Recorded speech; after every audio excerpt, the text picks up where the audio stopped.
Bueno, en el texto que vamos a estar leyendo prontamente, nosotros nos vamos a encontrar por segunda vez a los discípulos en medio de una tormenta, como estaremos viendo.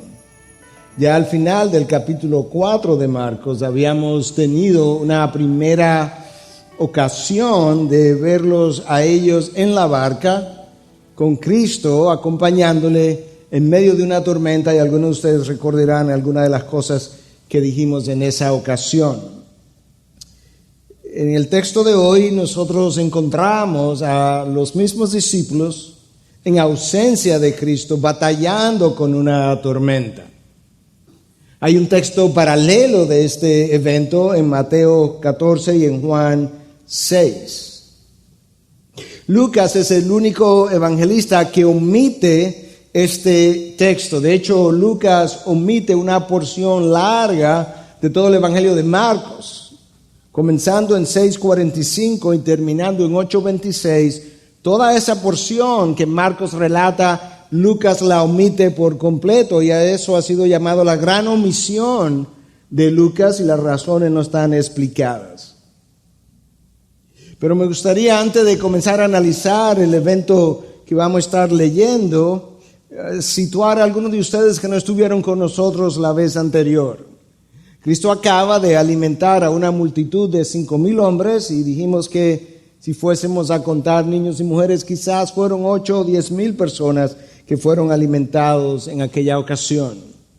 Y ese milagro de la multiplicación de los panes ocurrió de una manera inesperada, porque Jesús había comenzado a retirarse con sus discípulos, se habían montado en una barca y luego llegan a un lugar donde aparentemente iban a descansar, pero al desmontarse de la barca, al arribar la barca, ya había una gran multitud de personas esperándolo.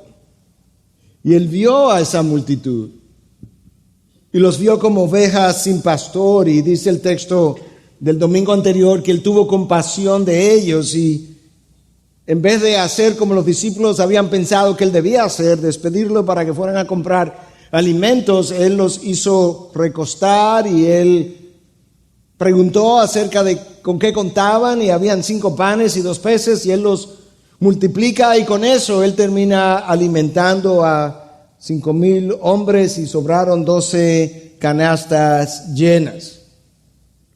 Ese día los discípulos tuvieron que ministrar estando cansados.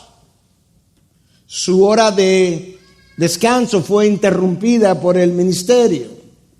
Y menciono eso porque en esta ocasión ellos van a salir de este lugar donde ya estaban cansados, donde no pudieron descansar, tuvieron que ministrar alimentando a miles de personas. Y cuando nosotros lo veamos en medio del mar, en medio del lago realmente como era, remando y cansados, necesitamos recordar que esto es cansancio sobre cansancio. Y de alguna manera Dios, Jesús, que está al tanto de cómo ellos se sienten, de cómo ellos están, que está al tanto de lo que va a ocurrir, está orquestando esta otra circunstancia porque Él tiene algo que enseñarles. Y nosotros tenemos que ver cada texto de la palabra de esa manera. ¿Cuál era la lección de aprendizaje en aquel entonces y cuál es la lección o lecciones de aprendizajes para nosotros hoy? Y con eso entonces yo quisiera comenzar leyendo en el versículo 45 de Marcos 6. Recordemos, acaban de alimentar a 5,000 hombres y ahora esto es lo que continúa. Enseguida hizo que sus discípulos subieran a la barca y fueran delante de él al otro lado, a Betsaida, mientras él despedía a la multitud. Y después de despedirse de ellos, se fue al monte a orar. Al anochecer, la barca estaba en medio del mar y él estaba solo en tierra. Y al verlos remar, fatigados, porque el viento les era contrario, como a la 4ª vigilia de la noche, fue hacia ellos andando sobre el mar y quería pasarles de largo. Pero cuando ellos le vieron andando sobre el mar, pensaron que era un fantasma y se pusieron a gritar, porque todos le vieron y se turbaron. Pero enseguida él habló con ellos y les dijo: «Tened ánimo, soy yo, no temáis. Y subió con ellos a la barca, y el viento se calmó, y ellos estaban asombrados en gran manera, porque no habían entendido lo de los panes, sino que su mente estaba embotada. Terminada la travesía, llegaron a tierra en Genesaret y atracaron. Cuando salieron de la barca, enseguida la gente reconoció a Jesús y recorrieron apresuradamente toda aquella comarca y comenzaron a traer a los enfermos en sus camillas a donde oían decir que Él estaba.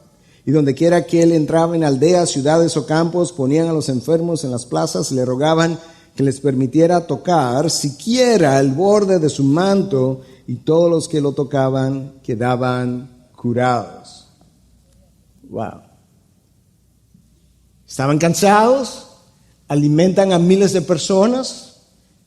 Jesús los hace entrar en una barca, la barca entra en una tormenta, están remando, están fatigados, llegan finalmente del otro lado, y cuando llegan del otro lado hay otra multitud esperándoles con enfermos y demás a quienes ellos tienen que ministrar nuevamente.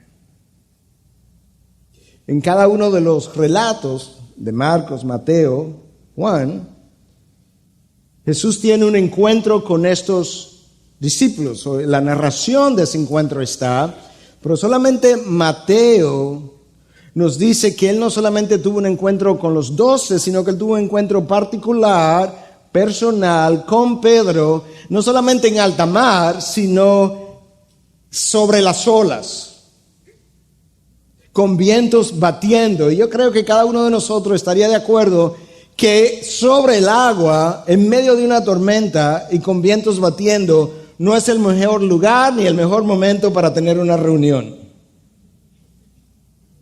Pero esa fue la oficina que el Señor escogió para hablar con Pedro. ¿Te das cuenta cómo Dios nos encuentra en lugares y en formas inesperadas? Y a menos que nosotros estemos dispuestos a verlo de esa manera, frecuentemente Dios estará haciendo cosas y encontrándonos en lugares y nosotros vamos a pasarlo desapercibido porque no esperábamos que Él lo hiciera de esa manera o en ese lugar o en ese momento. Ahora recordemos que esta es la segunda ocasión, esta es la segunda tormenta. Cuando tú comparas la tormenta descrita en Marcos 4 con esta descrita ahora en Marcos 6, hay diferencias significativas. Y obviamente nosotros no debíamos sorprendernos de eso, porque cada evento en la vida de los apóstoles, nosotros lo vemos frecuentemente como algo milagroso, y lo fue, como en este caso, y frecuentemente entonces tendemos a enfocarnos en el poder sobrenatural que fue desplegado y nos asombramos de ese poder o de cómo ocurrió, pero frecuentemente pasamos por alto que esas cosas solamente ocurrían porque había una lección que enseñar y una que aprender para ellos. De manera que ellos están repitiendo esta experiencia porque hay algo en experiencias anteriores que ellos no habían acabado de entender. Dios no nos hace repetir las experiencias porque sí. Él tiene un propósito. Y con cada vivencia, aunque parezca repetida, Dios tiene algo nuevo que enseñarnos que quizás debimos haber aprendido anteriormente y que no lo hicimos. Y de ahí que quizás nosotros nos encontremos tan frecuentemente viviendo experiencias similares a las del pasado.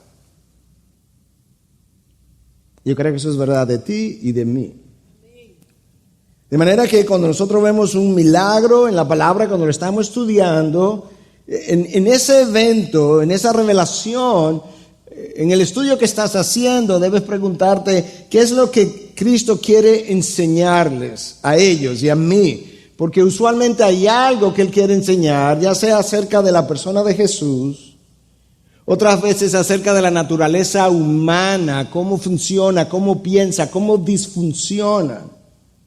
En otras ocasiones tiene que ver cómo hacer ministerio. En este caso, cómo hacer ministerio cuando estás cansado. ¿Cómo responde cuando tu tiempo de descanso es interrumpido por las multitudes? En otras ocasiones es cómo relacionarnos a los demás. Y todavía en otras ocasiones es simplemente cómo vivir la vida cristiana. Yo creo que tenemos que hacer eso. La primera tormenta tenía algunas de esas cosas que enseñar y esta tiene otras que enseñar, pero veamos algunas de las diferencias que nosotros encontramos. En la primera, Cristo estaba con ellos. Estaba durmiendo, de hecho, cuando la tormenta comenzó. En este caso, Cristo estaba en la montaña. Los había dejado. El texto que leímos en Marcos dice que enseguida Él los hizo entrar en la barca. Ese lenguaje en el original y en Mateo también en el original es extremadamente enfático, de manera que aparentemente había cierta resistencia de parte de los discípulos a montarse en la barca ese día por razones no especificadas, y Cristo tuvo que hacerlos montar en la barca. Y aunque el texto no nos revela la razón por la que Cristo tuvo que prácticamente forzarlos a entrar en la barca, quizás algo que Juan dice al final de la alimentación de los 5,000, quizás nos ayude a entender la razón. El texto de Juan, en 6:15, si mi memoria no me falla, dice que en ese momento la multitud quería hacer a Cristo rey por la fuerza.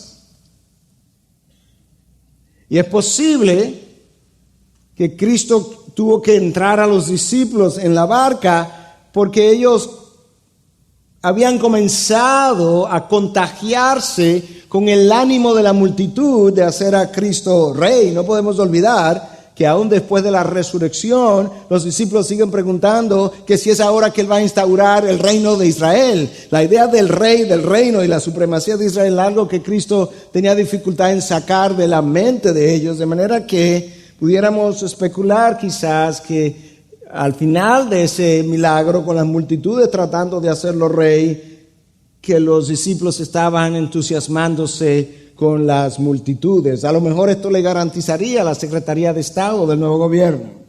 ¿Quién sabe? Pero yo creo que también es posible que los discípulos se criaron en el mar. Como decimos en nuestro país, les salieron los dientes en el mar. Es posible que ellos pudieron haber visto que el tiempo no estaba tan bueno como para navegar esa noche.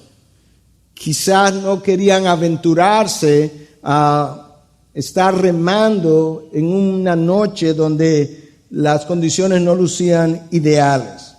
Quizás sospechaban o tenían el temor de que algo como lo que ocurrió pudiera ocurrir. Y la realidad es que no sabemos, pero el texto sí nos dice claramente, de una manera enfática, que Cristo tuvo que hacerlos entrar en la barca. Pero si en realidad las condiciones del tiempo hubiesen sido no ideales, yo creo que eso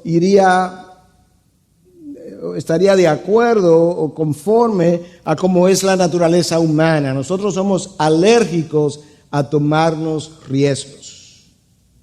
Preferimos las cosas que nos garanticen la seguridad. De hecho, en ocasiones cuando nosotros nos comportamos egocéntricamente, el egocentrismo no es más que el reflejo de mi inseguridad que me hace reaccionar de una manera que garantice mi seguridad. Y eso puede tener diferentes colores y diferentes manifestaciones. La realidad es que lo que nosotros llamamos riesgos que no nos gustan tomar, Dios llama oportunidades para confiar en Él. Voy a decir eso una vez más, porque algunos de nosotros tenemos que oírlo más de una vez. Lo que nosotros llamamos riesgos que queremos evitar, Dios le llama otra oportunidad más para que confíes en mí y para yo hacer mi poder manifiesto, con lo cual tú podrías aumentar tu fe. A través de esta experiencia, así como de otras, pero en particular de esta ahora, Cristo lo iba a llevar a no confiar en las condiciones del tiempo, a no confiar en su sapiencia o en su experticio o en su sabiduría, a no confiar en la manera como las circunstancias pudieran lucir, a no confiar en ninguna otra cosa que no fuera Él, y eso incluía a no confiar en las multitudes que ustedes acaban de ver, que me querían hacer rey. Algunos de ellos estarán gritando crucifícale a meses después. Y los discípulos tenían que aprender todo esto, porque llegaría el tiempo en que Cristo se ausentaría para siempre físicamente, y ellos tendrían que continuar haciendo ministerio. El texto que leímos de Marcos también nos dice que Cristo no solamente los hizo entrar en la barca, sino que Él personalmente se encargó de despedir a las multitudes. Y eso es una combinación como interesante. Es como, déjenme esto a mí, ustedes tienen que irse, móntense en la barca, yo me encargo de esto. Él despide a las multitudes ejerciendo su liderazgo. Ya los discípulos quizás montados en la barca, Él termina de despedir a las multitudes y Él se va. Los discípulos se separan, las multitudes se separan y Cristo se separa. Pero Cristo se va a la montaña y se va a orar. Y reflexionando sobre este pasaje, yo creo que eso es un buen hábito que nosotros tenemos que aprender. Y el hábito es que cuando nosotros estamos haciendo ministerios y ahora estamos frente a un por su causa, ¿verdad? Ya veremos lo que Dios hace, pero asumiendo que Dios haga derramar su gracia sobre ese evento y que sea una gran victoria, inmediatamente después de grandes victorias, tú y yo necesitamos retirarnos a reflexionar y a orar, porque es sumamente común, y esto ha sido comentado a lo largo de la historia de la iglesia por diferentes hombres de Dios, que después de grandes victorias vengan grandes ataques. Y ocurren frecuentemente en momentos en que nos estamos desprevenidos, bajamos las barreras, ya trabajamos arduamente, tenemos 3 meses trabajando por su causa, ya es tiempo de relajarnos, y ciertamente debemos hacerlo, pero de otra manera, en la presencia de Dios, orando. Aquí ha habido una multiplicación de los panes y Cristo se va solo a orar y a reflexionar, y yo creo que eso es una buena enseñanza para mí, recordar eso. La hora a la que esto ocurrió, tenemos una idea, no sabemos exactamente, pero tenemos una idea. Porque los evangelios, cuando tú los lees, uno dice que ocurrió al caer la tarde. Marcos habla de al anochecer, ya la barca estaba en el mar, de manera que quizás eran las 5, las 6 de la tarde, 6:30 al caer de la tarde. Cuando ellos arrancan, por así decirlo, emprenden su travesía a lo largo del lago. Pero la tormenta no se levanta hasta más tarde. Pero posiblemente ocurrió poco tiempo después. Porque al anochecer, creo Mateos dice, comienza la tormenta. Y Cristo no aparece hasta la 4ª vigilia. En la antigüedad, la noche era dividida en 4 vigilias. 6 a 9, 9 a 12, 12 a 3, 3 a 6. De manera que entre 3 y 6 de la mañana, Cristo aparece caminando sobre las aguas. Si ellos salen a las 5 o 6 de la tarde, y Cristo aparece a las 3 de la mañana, ellos tienen 9, 10, 11 horas, dependiendo de entre 3 y 6 a qué hora aparece, navegando y remando, probablemente muchas de esas horas en medio del viento contrario, y Cristo desde lejos lo estaba viendo fatigado, dice Marcos. Juan dice que ellos habían avanzado 25 a 30 estadios, que implica 3 a 3 millas y medias.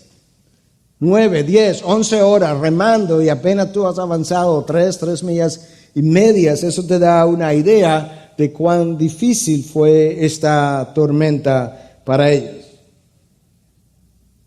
La pregunta sería, si Cristo está en la montaña y Él está orando, nos imaginamos incluso por ellos, ¿por qué no llega antes y espera la 4ª vigilia? ¿Por qué no apareció en la primera, en la segunda, en la tercera? ¿Por qué no se fue con ellos? ¿Por qué esperar hasta que Él los vio fatigados para llegar?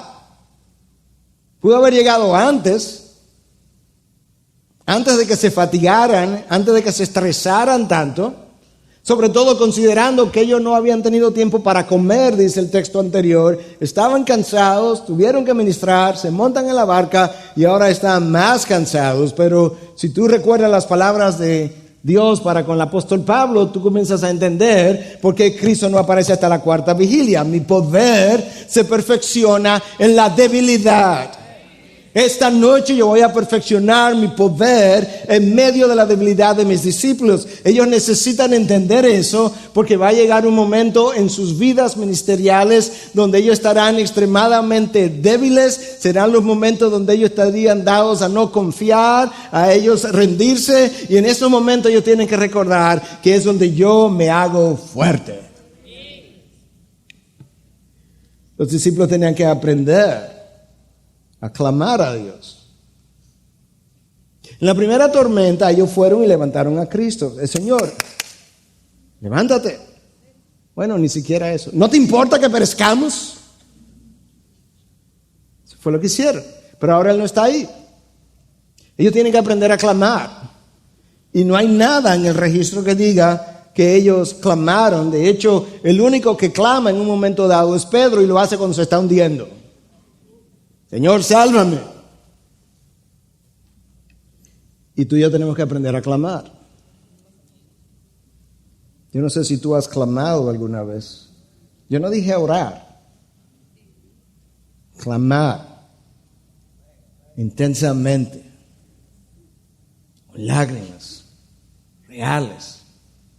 De rodillas. Pidiendo a Dios por algo sobrenatural, porque estás desesperado. Los apóstoles tendrían que aprender a confiar en Jesús. Muy pronto Él va a estar enseñándoles a orar y a orar en su nombre, pero si ellos van a confiar en ese nombre, ellos van a tener que ver ese nombre primero, hacer las cosas que ellos iban a tener que creer posteriormente. Y la cuarta vigilia era un buen tiempo también, porque ellos iban a tener que aprender a lidiar con el temor. Nota que yo no dije que ellos iban a tener que aprender a no tener temor. Eso jamás se va a ir. El temor es de la carne. Solamente Dios no tiene temor. Ahora podemos tener más o menos temor y eso sí puede ir debilitándose. Pero yo tengo que aprender a lidiar con el temor. Cuando el temor me paraliza, yo tengo un problema de fe en Dios. Pero cuando el temor es experimentado y luego traído a la presencia de Dios y conquistado en el poder de su Espíritu y continuamos haciendo lo que Dios nos llamó a hacer a pesar del temor, entonces yo he aprendido a lidiar con el temor. Pero eso no es lo que usualmente hacemos. Cuando no hemos aprendido a lidiar con el temor, recurrimos a lo que nosotros usualmente sabemos hacer. Y repetimos eso, pensando, cuando la última tormenta ocurrió, esto fue como yo reaccioné, y esto fue como las cosas se arreglaron. Entonces hacemos eso primero. En otras ocasiones, en medio del temor, nos irritamos y esa irritabilidad nos vuelve ofensivo. ¿No te importa que perezcamos? Esa no es la manera de lidiar con el temor. ¿Qué clase de expresión es esa? Y mucho menos para el maestro. ¿Te das cuenta lo que el temor hace en nosotros? En nuestros temores muchas veces tomamos decisiones torpes, cuyas consecuencias no vemos hasta meses o años después, y nos autoconvencemos en la torpeza de lo sabio de la decisión. Voy a decir eso otra vez, nos convencemos en la torpeza de lo sabio de la decisión. Hasta ahora ellos han estado en medio de tormentas de agua y viento, por lo menos 2 veces que nosotros sepamos, pero prontamente habrán tormentas de persecución que son más feroces que estas. Hay que entrenarlos en medio de dificultades para que ellos puedan soportar lo que viene. Jesús sabía esa noche lo que venía. Él es Dios, Él es omnisciente. Él no las cosas no ocurren fuera de su control u orquestación. Él ordena providencialmente, enviando o permitiendo todo cuanto ha de acontecer, y lo ha hecho desde toda la eternidad. De manera que esta tormenta no fue una sorpresa. Él sabía que en la primera tormenta, y lo vamos a ver en el texto de hoy, hubo cosas que ellos debieron haber aprendido que no aprendieron, que hay que todavía enseñarles. Y Cristo quiere ver, y más que Él verlo, que ellos lo vean, cómo ellos van a reaccionar ante su ausencia en medio de esta tormenta. Él quiere entrenarlos para su ausencia, para cuando Él no esté físicamente visible. La realidad es que el poder ver a alguien nos rinde cierta seguridad, pensamos nosotros. Ustedes conocen la historia, creo que la hemos usado otras veces, pero para aquellos que no la han escuchado, del niño que tiene temor antes de acostarse y la madre le dice que no se preocupe, que siempre te hemos dicho que Dios está contigo, y el niño dice, sí, pero yo quiero a alguien con piel. Yo quiero ver a alguien yo pueda tocar. Bueno, no es lo mismo ver a Cristo ahí durmiendo que pensar que Él está en la montaña y que Él también sabe de lo que estamos pasando. La primera vez solamente tuvieron que despertarlo. Esta vez ellos van a tener que ir aprendiendo a clamar, a orar, a pedir a Dios, a confiar en Él y sobre todo a confiar en su nombre. Porque esa enseñanza viene pronto. Cuando pidáis en mi nombre. Ellos necesitaban aprender que Cristo es capaz de dominar todos los ámbitos de la naturaleza. En medio de la necesidad, Él es la provisión. Ahí están los panes multiplicados. En medio de enfermedades, Él puede dar la sanación, como ellos experimentaron otra vez al final de este texto. Lo vimos, cómo le traían todos los enfermos, y cuando tocaban aún el manto, el borde de su manto, quedaban sanados. Ellos necesitan saber que Él tiene el dominio, el señorío sobre las enfermedades. Que cuando se levanta una tormenta, una tempestad, cuando la naturaleza disfunciona, Él es el Señor y dueño de la naturaleza también. Al fin de cuentas, ellos tenían que aprender a orar más y remar menos. Y yo no sé cuáles son tus remos, pero para fines de la aplicación, piensa que tus remos son las actividades que tú y yo hacemos en nuestra vida diaria. Y eso que yo hago en mi vida diaria para manejarme diariamente, yo necesito aprender a orar más y a hacer menos de eso. De manera que Dios pueda hacer lo que yo no puedo hacer. Marcos dice que Él estaba en la montaña, desde lejos los vio remando fatigados, estaban cansados, exhaustos, batallando. Pero hasta donde los evangelios registran, nadie ha clamado a Dios todavía. Nadie ha orado todavía. Y así hacemos nosotros. Que hasta que las cosas no se van poniendo color de hormiga, no oramos o no oramos tan fervientemente porque pensamos que esto lo podemos manejar nosotros. Tenemos una gripe, para ilustrarla. Bueno, eso es algo que nos da a todo, y va y viene, no voy a orar por eso.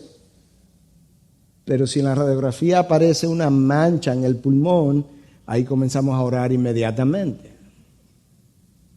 Porque la gripe yo la puedo manejar, la mancha en el pulmón es que yo no puedo manejar. Entonces, a Dios que se encargue de lo que yo no puedo manejar. Y Dios piensa, bueno, hay algo que sea grande para mí. La gripe y el tumor, para mí son la misma cosa y tienen la misma dimensión. Ahora ellos están en medio de la oscuridad, cansados. Este es el escenario perfecto para entrenamiento. En medio de la oscuridad, cansados, remando, vientos y el agua cayendo dentro de la barca. De repente, cuarta vigilia de la noche, una silueta que viene sobre las aguas moviéndose. un fantasma. Bueno, nosotros quizá pudiéramos leer eso y decir, pero será posible. Sí, pero tú no has estado cansado, fatigado, de 3 a 6 de la mañana, remando en la oscuridad con olas altas y el viento soplando, y nunca habiendo leído una cosa como esta, de que Cristo una vez caminó sobre las aguas, y ves una figura caminando. No sé cuántos de nosotros hubiésemos concluido que era un demonio. Y más en esa época habían todo tipo de leyendas acerca del mar y de sirenas y todo tipo de otras cosas que se decían. Pero yo creo que la otra razón por la que a ellos no se le ocurrió y quizás no se nos hubiese ocurrido a nosotros es que yo no creo que ellos hubiesen pensado que a Cristo se le hubiese ocurrido venir caminando sobre las aguas en medio de la noche. Yo no creo que eso estaba como dentro de las posibilidades. Y una vez más, yo vuelvo a enfatizar, nosotros tenemos ideas preconcebidas de cómo Dios debe actuar, puede actuar, basado en cómo nosotros hemos leído quizás en la Biblia, o basado en cómo nosotros hemos experimentado la presencia de Dios, y entonces ya fuera de esas formas que nosotros tenemos de cómo Dios puede proveer o hacer o no hacer, nosotros no concebimos a Dios trabajar, y por tanto cuando Dios viene y trabaja de esa otra manera no preconcebida, nos sorprende o quizás le pasamos por alto. Dios estuvo aquí y yo no lo sabía. Y ahí están ellos, remadores expertos, atemorizados. Y entonces Cristo, dice Marco, que hizo como si le fuera a pasar de largo. ¿Te imaginas eso? No sé cuál fue la intención, pero Cristo va sobre las aguas, aquí está la barca, y él como que iba a pasar de largo. Como que no los iba ni siquiera a ayudar. Y de repente él le dice, tened ánimo, soy yo. ¿Yo quién? No temáis. Es interesante porque la frase que Cristo usa cuando dice soy yo es, en el griego, es idéntica al yo soy de Jehová en la zarza ardiente. Ego eimi. La misma frase. Y quizás Cristo estaba tratando a ellos que conocían el Antiguo Testamento, recordarle o ayudarle a entender cosas que no entendían. Aquel Dios y somos la misma persona. Felipe, ¿cuánto tiempo tengo contigo y todavía no sabes que el que me ha visto a mí ha visto al Padre? Ego eimi. Soy yo. Respondiendo Pedro dijo, claro, obviamente Pedro, ¿quién más iba a responder? Esto es Mateo que nos dice, porque Marcos y Juan no nos narran esta parte. Si eres tú, mándame que vaya a ti sobre las aguas. Y él dijo, ven. Y descendiendo Pedro de la barca, caminó sobre las aguas y fue hacia Jesús. ¿Notaste lo que ocurrió? La presencia de Jesús acaba de capacitar a Pedro para pedir algo y hacer algo que en la ausencia de Jesús él no se hubiese atrevido a hacer. Pedro no hubiese dicho en ausencia de Jesús, Señor, como tú todo lo sabes, voy a caminar sobre las aguas. No, si eres tú y tú estás ahí, mándame. No, yo voy a esperar tu orden, mándame. No me voy a tirar así, ¿no? Y yo voy, y Cristo le dice, ven. Y descendiendo entonces, Pedro va. ¿Sabes qué, hermanos? Cuando tú comparas vidas de hijos de Dios, un Lutero con otros, y así sucesivamente, pero para traerlos entre nosotros, uno versus otro, hay algunos de nosotros que tienen vidas de fe más grande que otros. Y ciertamente la fe es un don, pero es algo que se cultiva y algo a lo que yo he llegado a la conclusión es que de la misma manera que la presencia de Jesús en ese momento capacita a Pedro para hacer algo que en su ausencia no se hubiese atrevido, de esa misma manera, en la medida en que mi caminar con Dios es más cerca o menos cerca con Él, de esa misma manera nosotros ejercemos o reflejamos una vida de mayor o menor fe. Y nos atrevemos a hacer cosas que quizás otros no se atreverían. La fe de Pedro ha ido creciendo. Él vio a su suegra sanar. La fe de Pedro ha ido creciendo. Él vio los panes multiplicarse. Pedro en una ocasión pasó toda la noche pescando y no cogieron nada. Y Cristo se encuentra con ellos al otro día y le dice, Pedro, ¿qué pasó? No, Señor, que no cogimos nada, tiren las redes del otro lado, y resulta que cada pez en el lago de Galilea quería entrar en la red de Pedro. Y él vio la red casi romperse en ese momento. Pedro tiene evidencias de que Cristo es algo que yo no había contemplado en mi mente. Y Pedro entonces se arriesga y comienza a caminar y está junto al maestro en medio de la tormenta, los vientos soplando. Me imagino las olas dándole o brincando sobre él, y él está ahí conversando con el maestro de alguna manera. Él se ha tomado el riesgo, pero Pedro lo ha hecho. Como decíamos hace un rato atrás, no nos gusta tomarnos riesgos, aunque cuando leemos la Biblia y estamos todos juntos, parecemos como que nos podemos llevar el mundo por delante. El Señor es todopoderoso. Él es mi escudo, Él es mi fortaleza, Él es mi roca firme. Él me ha redimido, aunque pase por las aguas, no me anegarán, aunque pase por el fuego, no me quemarán. Todo coopera para bien, hermano. Y entonces cuando llega la ocasión, todos los versículos se me olvidan. Cuando llega el día, ahora de repente, como que no todo coopera para bien, como que son algunas cosas.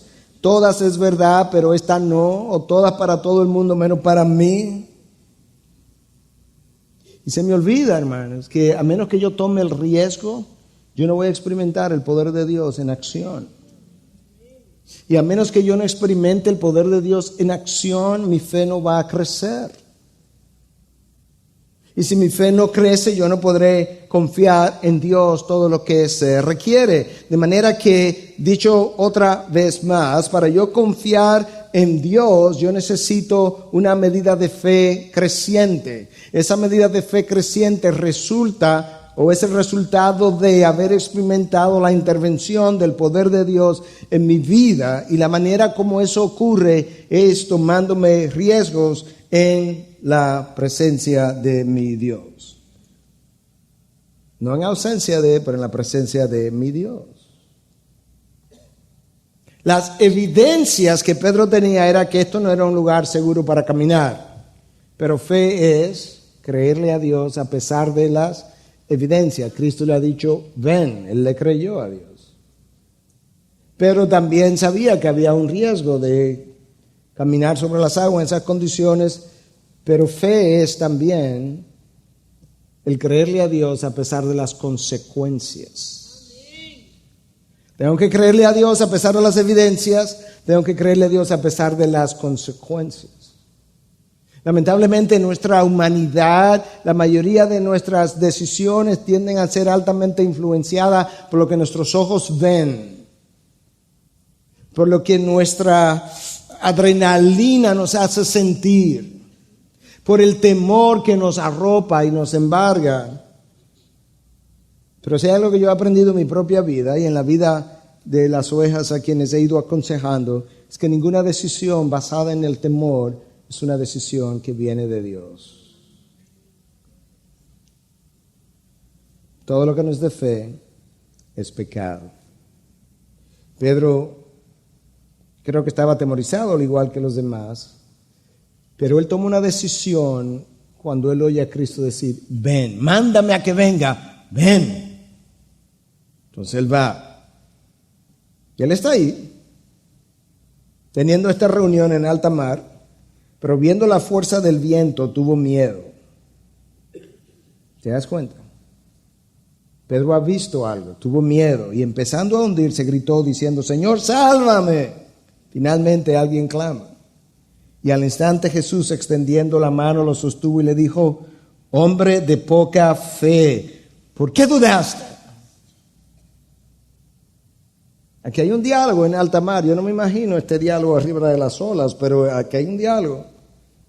Pero yo quiero hacer 4 observaciones de este diálogo. Pudiéramos titular este mensaje, Diálogo en alta mar. La primera observación que yo quisiera hacer de este diálogo es que hay una distracción en Pedro. Él vio el viento fuerte que arreciaba, pero él lo había visto cuando estaba dentro de la barca también. Pero lo contempló de otra manera. Tuvo miedo. Y entonces al tener miedo, las cosas comienzan a cambiar. La segunda observación entonces es que la distracción tuvo una consecuencia. No es simplemente que él se distrajo, es que la distracción tuvo una consecuencia. Tuvo miedo y comenzó a hundirse en la presencia del maestro. Stuart McAllister, hace un par de días atrás, envió un tweet que decía, estamos en una batalla espiritual en la que los costos son altos y la recompensa es significativa. La seducción y la distracción son armas poderosas de nuestro enemigo. La seducción y la distracción. Yo creo que la distracción es frecuentemente mucho antes de la seducción. El primero nos distrae. Pedro ha quitado la atención del maestro. Le está viendo al maestro, si eres tú, mándame a que vaya, pero de repente él vio el viento. Él ha perdido, por así decirlo, la noción de delante de quién él está. Y algunos de ustedes han leído acerca de accidentes o han oído, o quizá alguno lo ha tenido, accidentes en las carreteras en ocasiones sumamente graves porque el conductor en un momento dado se distrajo por un segundo. Yo casi tuve un accidente cuando estaba joven montando un motor en un segundo de distracción. No creo que pasó más de un segundo. Y por poco me mato y creo que Dios intervino. ¿Te das cuenta de lo mortal que una distracción puede ser? Entonces ahí podemos parar y preguntarnos ahora, ¿dónde están nuestros ojos puestos hoy? ¿Sobre Jesús o sobre mí mismo? Porque a menos que estén sobre el Maestro, yo voy a experimentar esos miedos. Cuando los ojos están puestos sobre mí, yo me constituyo en el estándar. Todo lo que no mida conforme a mi estándar es algo que yo tiendo a rechazar. Pero esa misma forma de yo ser debe ayudarme a mí a ver hacia dónde están puestos mis ojos. Y yo necesito entonces comenzar a orar y pedirle a Dios que me ayude a no desviar la vista de Él. Otras veces los ojos no están puestos sobre mí, sino que están puestos sobre el otro. Entonces toda la ejecución, toda la vida del otro resulta una llamada de atención para mí. Me llama la atención esto, me llama la atención aquello. Y estoy pendiente continuamente de lo que ese otro está haciendo porque mi vista no está sobre el Señor tampoco, está sobre el otro. O a veces está sobre nuestro desarrollo personal y todo lo que interfiera con nuestro desarrollo personal me lo quiero llevar por delante, no importa si son esposos, esposas, hijos, familia, iglesia, todo. Ese es mi desarrollo, es mi condición lo que importa. Otras veces los ojos están sobre el dinero o la vanidad de nuestros días y todo es medido en función de cuánto cuesta, cuánto me ahorro. No, pero que la ley no dice eso. No importa si la ley es moral o no moral, lo que nos importa es que cuando la ley nos favorece, queremos abrazar la ley. Cuando la ley nos desfavorece, entonces la violamos. ¿Dónde están puestos nuestros ojos? Si has comenzado a desviar tus ojos de Jesús, quizás de una manera simbólica has comenzado a hundirte y no lo sabes. Quizás las aguas están por los tobillos, por las rodillas, por la cintura o por el cuello. Pero mirando a otra cosa que no sea Jesús, no puedo permanecer a flote. 2 observaciones hemos hecho, pero queremos hacer 3 o 4. La primera es que hubo una distracción de parte de Pedro. La segunda es que su distracción tuvo una consecuencia. La tercera observación del diálogo es que Pedro clama al Señor, pero no lo hace hasta que se está hundiendo. Señor, sálvame. Quizás, bueno, no lo sabemos, pero quizás haciéndose eco de las palabras de Jeremías 33:3, clama a mí, yo te responderé y te revelaré cosas grandes e inaccesibles que tú no conoces. Ese día Pedro pudo aprender que las palabras de Jeremías, o los demás pudieron aprender, no simplemente son una promesa, son una realidad. Las promesas de Dios no son simples palabras, no son simples palabras de esperanza, son promesas hechas realidad en el momento para la cual Dios entiende su palabra ha sido enviada. Y la cuarta observación de este diálogo es que la falta de fe de parte de Pedro, aún en alta mar, aún cuando es humanamente entendible, yo no estoy condenando a Pedro porque yo no creo que yo lo hubiera hecho mejor de ahí, honestamente. Frecuentemente a Pedro lo condenamos, pero los otros 11, ¿dónde estaban? En la barca. Los otros 11 no estaban ejerciendo su fe. El único que ha ejercido un grado de fe es Pedro. Pero sí yo quiero decir que aún en las condiciones de la tormenta, la falta de fe en Pedro fue tomada por Jesús de manera seria. Hombre de poca fe, ¿por qué dudaste? Yo no sé tú, pero yo no tomo eso como un piropo. Yo no tomo eso como un elogio. Yo tomo eso como un bochecito santo. Hombre de poca fe, ¿por qué dudaste? Menciono eso porque nosotros estamos tan acostumbrados a vivir con poca fe que pensamos que es normal y común y entendible y que no tiene realmente mayores repercusiones. Una vez más, yo no quiero darle a Pedro una mala reputación, porque estos 11 que estaban en el bote, si estaban todos, yo creo que ellos tienen mayor razón para irse con la mala reputación. Lo que los otros 11 hicieron fue que contaron su seguridad en el interior de la barca. Pensaron que la barca le proveía seguridad. ¿Cuál es tu barca?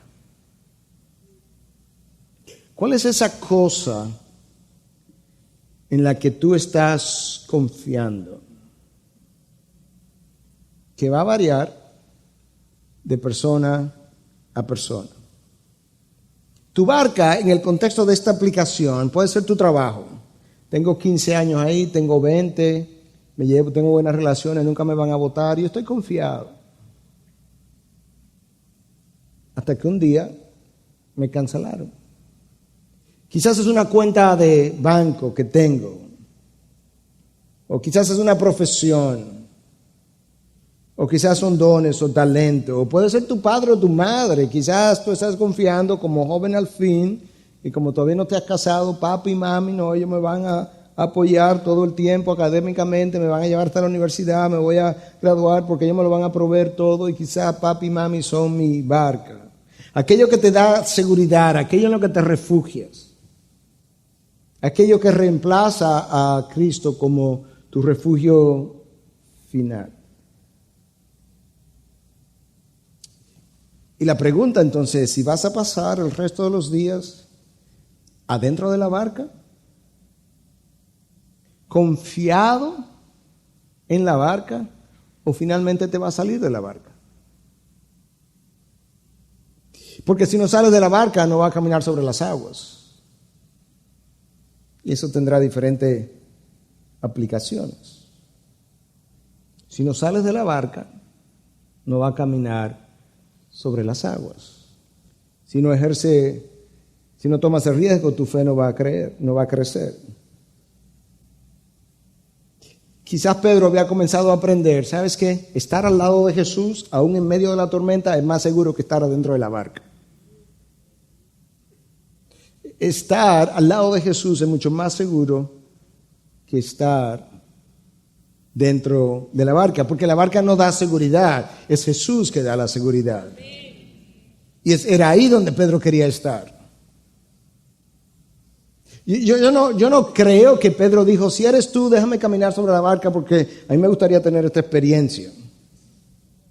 Yo quiero pensar, aunque no lo sé, que Pedro pensó, aquí adentro tenemos horas remando y no vamos para ningún lado. Yo quisiera estar al lado tuyo. Quizá eso cambie lo que va a ocurrir.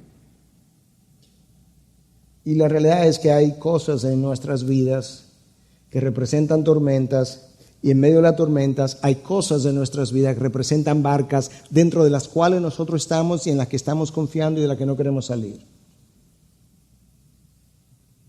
Y tomamos decisiones confiando en la barca. Esto es una barca. E incluso en nuestras mentes construimos barcas en el futuro y decimos que cuando aquella barca esté construida, yo me apeo de esta barca y me monto en aquella otra barca. Pero de barca en barca. Y el temor nos acaba de ir, la inseguridad nos acaba de ir. Porque Dios dice, ¿sabes qué? Si tú quieres caminar sobre las aguas, tú necesitas deshacer tu barca. Las tormentas son obligatorias. Es parte del currículo normal de Dios para con nosotros. Tormenta 1, tormenta 2, tormenta 3. Y en cada una de ellas nuestra fe va creciendo, o ese es por lo menos el propósito de Dios para nuestras tormentas. Los discípulos acaban de tener una experiencia donde ellos vieron 5 panes y 2 peces alimentar a 8,000 o 10,000 personas. Uno pensaría que con ese tipo de experiencia ellos ya se la hubiesen llevado. Uno pensaría que ellos vieron, porque ellos mismos fue que le trajeron al maestro. Yo no sé qué tú piensas hacer, pero aquí hay 5 panecitos y 2 pececitos. No te preocupes, siéntalos. Y luego recogen 12 canastas. Tú pensarías que con esa experiencia ellos ya hubiesen tenido claro delante de quién estaban, pero no fue. Y como no fue, me quedan tormentas por venir. Para que aprenda, escucha lo que dice el versículo 51 y 52 del texto de hoy. Y subió con ellos a la barca después que se encontraron en alta mar y el viento se calmó. Esta vez él ni siquiera increpó los vientos, simplemente se calmó. Y ellos estaban asombrados en gran manera. Porque, escucha, no habían entendido lo de los panes, sino que su mente estaba embotada. Había algo que entender con los panes. O ellos pensaban que era simplemente que se nos quitara el hambre. No, había algo que entender en la multiplicación de los panes. Como no habían entendido lo de los panes, ahora ellos están asombrados y resulta que la razón por la que no entendieron los panes es que tienen la mente embotada. Ellos debieron haber estado convencidos, pero no lo estuvieron. Y a través de esta experiencia ellos van creciendo en conocimiento de quién Cristo es. En Marcos 4, la tormenta es calmada y la respuesta de los discípulos, ya lo vimos una vez, fue, ¿y quién es este que hasta los vientos le obedecen? En otras palabras, nosotros no tenemos medida para catalogar a este hombre que está entre nosotros, no sabemos quién es. En esta ocasión, Marcos no nos da el detalle, pero Mateo en 14:33 nos dice que cuando él entra a la barca y los vientos se calman, escucha lo que el texto de Mateo dice, entonces los que estaban en la barca le adoraron diciendo, en verdad eres hijo de Dios. Ahora entendieron. En verdad, hasta ahora habíamos oído, teníamos la sospecha, nos habíamos preguntado, estábamos hablando la otra noche de si tú eras o no eras, pero ahora, después de verte visto caminar sobre las aguas, verdaderamente eres hijos de Dios. Escucha, los que estaban en la barca le adoraron diciendo, se postraron, le adoraron. Eso era exactamente donde Cristo quería llevarlos. De no saber a quién yo soy, a confesarme como hijo de Dios y a adorarme. La única adoración que Dios va a recibir, la adoración en espíritu y en verdad. Pero la adoración en espíritu y en verdad solamente puede darse si yo llego a conocer a Cristo verdaderamente por lo que Él es. Y este día ellos han llegado finalmente al conocimiento, este es el Hijo de Dios, este es Dios. Pero tú puedes ver el entrenamiento. Primero una tormenta donde Cristo no estaba presente. Donde Cristo estaba presente. Marcos 4. Luego otra tormenta donde Cristo no estaba presente visiblemente.